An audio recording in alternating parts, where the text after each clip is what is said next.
After 5 long years away from Toronto, the UFC has finally returned this weekend with their UFC 297 serving.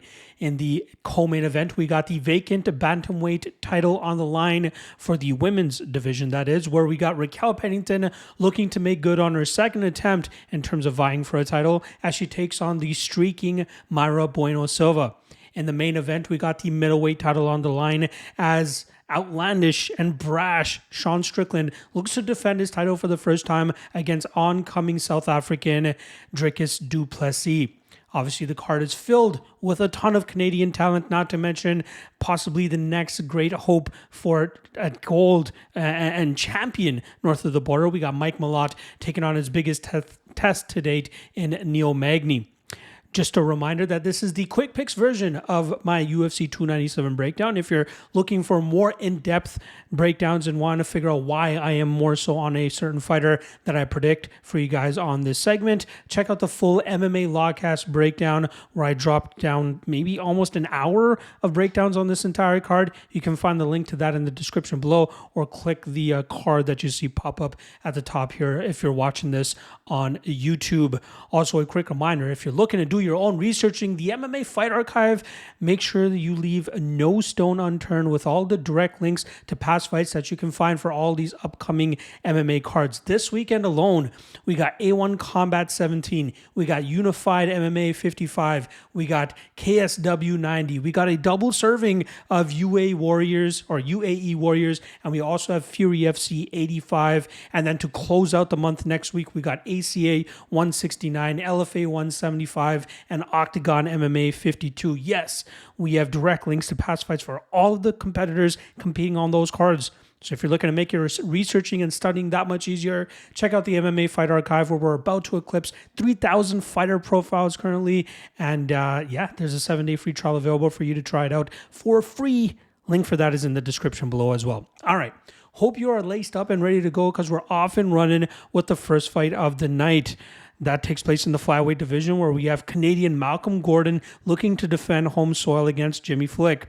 This is a fight between two guys that have a very poor striking game but are pretty well versed in the grappling realm. However, I believe Jimmy Flick is the more talented of the two once this fight does hit the mat, which I believe is inevitable in this fight. And even if Flick finds himself on his back, I feel he can find reversal opportunities or even submissions off of his back to catch Malcolm Gordon in something. And I believe it will be a submission victory for Jimmy the Brick Flick. Next up, we got Jasudavicius taking on Priscilla Cachoeira. Jasudavicius was clamoring to get on this card as she's been one of the more outspoken Canadians hoping for a Toronto card, and she finally got her wish as she takes on the zombie girl, Priscilla Cachoeira. Jasudavicius has a great wrestling game, and that's pretty much what her camp is based around and what they're mainly known for. And we know Cachoeira does not do well against opponents that look to take her to the ground. Expect Jasudavicius to dominate this fight with her grappling and her wrestling, and she's not really known for being much of a finisher, but this is one of those fights where she could potentially do that. Regardless, I'm going to take Jasudavicius to win this matchup on the scorecards. Next up, we got heavy hitters here. Johan Lainesse taking on Sam Patterson. Patterson obviously looking to rebound from that devastating knockout he felt at the hands of Yanel Ashmouz back in March. And I believe that this is a great stylistic matchup for him to utilize his more technical and disciplined striking approach, and maybe even in some of his brown belt in BJJ that will allow him to find a submission over the hard-hitting Lainesse. Obviously, it's a little bit difficult to be completely confident in Patterson considering how he dealt with the knockout loss last time, but if he's able to avoid that big power of Lainesse, he should be able to utilize his length, his technical abilities, and even his grappling to pull off the submission victory. Next up, we got Jillian Robertson going up against Poliana Viana, a matchup between two grapplers, but also between two finishers. Between them, they have 13 UFC victories, 12 of them coming by finish. I truly believe that Jillian Robertson will have the wrestling advantage in this matchup, and also it makes it easier when Viana has a horrible takedown defense game, and that will allow Robertson to dictate where this fight takes place and allowing her to eventually snatch up a submission victory. Next up, we got Sidey against Ramon Taveras, and this is a matchup that is actually a rematch of a fight that took place on the Contender Series where Sidey knocked out Taveras, but an early stoppage caused the UFC to decide to put this matchup once again after Taveras sealed his contract with a second fight on the most recent season of the Contender Series. I believe Sidey will showcase once again why he is the superior fighter, and I fully expect him to touch up Taveras, taking a couple of the Taveras shots, but also countering effectively and finding a finish once again. Give me Sidey by knockout. Next up, we got always entertaining Charles Jourdain going up against Sean Woodson, and Jourdain always finds himself entrenched as a favorite in most of these matchups. I believe that the public is largely enthralled by his entertaining and unorthodox striking style, but I think he's in for a rough night against the more technically proven Sean Woodson. I think with the 5-inch height and 9-inch reach advantage, Woodson should be able to keep Jourdain at bay with his long jab and deep kicks up the middle, and if he wants to mix in some takedowns, he could possibly get away with that as well. He has to be wary of the choke game of Jourdain that he showed off last time around against Ricardo Ramos, but otherwise Woodson should be able to have all the advantages in this matchup, and as long as he stays safe from the choke and possible knockout opportunity that Jourdain can create, I fully expect Woodson to dictate the pace here and win this fight on the scorecards. Next up, we got Brad Katona going up against Garrett Armfield. Katona fresh off of his Ultimate Fighter winning performance against Cody Gibson back in August, where he put together a combined 320 significant strikes landed between him and Cody Gibson. Katona is a very high fight IQ fighter, and even though it looks like he has a couple screws loose, this guy is very skilled, and he can either strike, grapple, clinch, or do whatever he needs to do to get his hand raised. He only has 2 losses on his record, which came to Merab Dvalishvili and Hunter Azure during his first stint with the UFC. But after going 4-0 on the regional scene and picking up the Ultimate Fighter Championship once again, I fully expect to see a better version of Katona this weekend. Look for him to go out there and put together a better game plan over the 27-year-old prospect Garrett Armfield. Taking Katona and Katona by decision. Moving over to the main card, we got Arnold Allen taking on Movsar Evloev. Allen looking to rebound from his loss to Max Holloway last year, but Evloev is a 17-0 prospect who has been on a very hot streak as of late. He is a obviously wrestle-heavy fighter, but his striking has been constantly improving under the tutelage of American Top Team. Look for Evloev to put together a volume-heavy and activity-based approach against the usual low-output approach of Arnold Allen.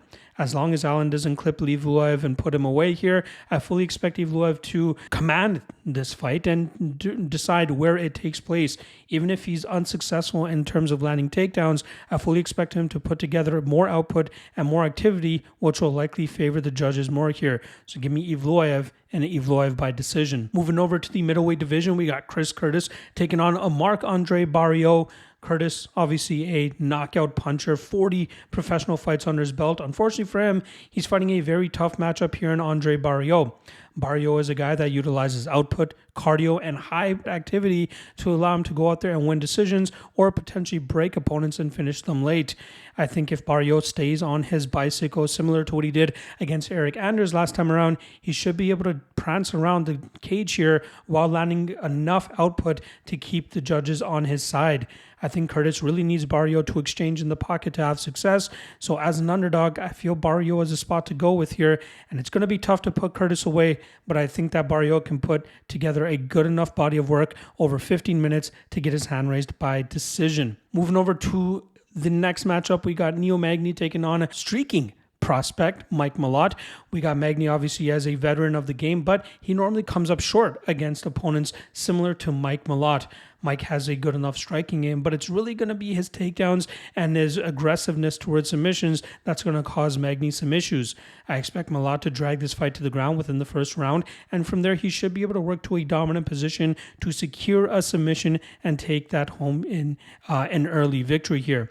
Obviously, Malott could be in some trouble if this fight gets into deeper waters, but I think Malott is good enough and strong enough in the grappling realm that he should be able to handle Magny on the mat and eventually find a submission closer to the ending of the first round. Moving over to the co-main event and the first title fight on the card, we got Raquel Pennington taking on Mayra Bueno Silva.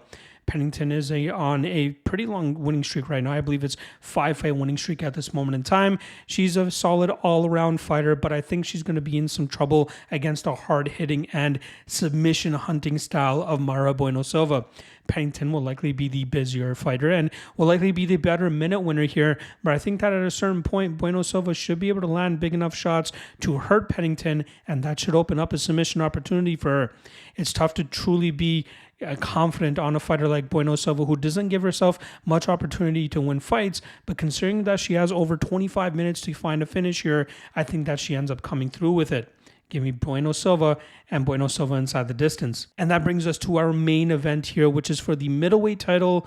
Sean Strickland looking to defend it for the first time against Dricus du Plessis. Sean Strickland has a pressure and volume-based style where he is able to walk down his opponents and mix up his targets to the body and to the head and continuously work with his output and break his opponents to finish, usually finishing them later on in the matchups. Even if he's not able to get the finish, he does a good enough job over 25 minutes to get his hand raised on the scorecards.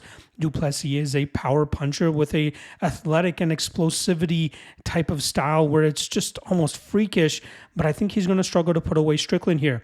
If he's unable to get a finish within the first 10 minutes, I fully expect Strickland to start running away with this fight down the stretch, and I do believe it translates into a round 4 or round 5 finish for Strickland. Give me, and still, Sean Strickland, middleweight champion. There you guys go. Quick picks on all the UFC 297 cards. If you guys are looking for plays for KSW 90, which goes down this weekend as well, you guys can find that strictly on the Patreon page, the Lock of the Night Patreon page, so make sure you guys check that out.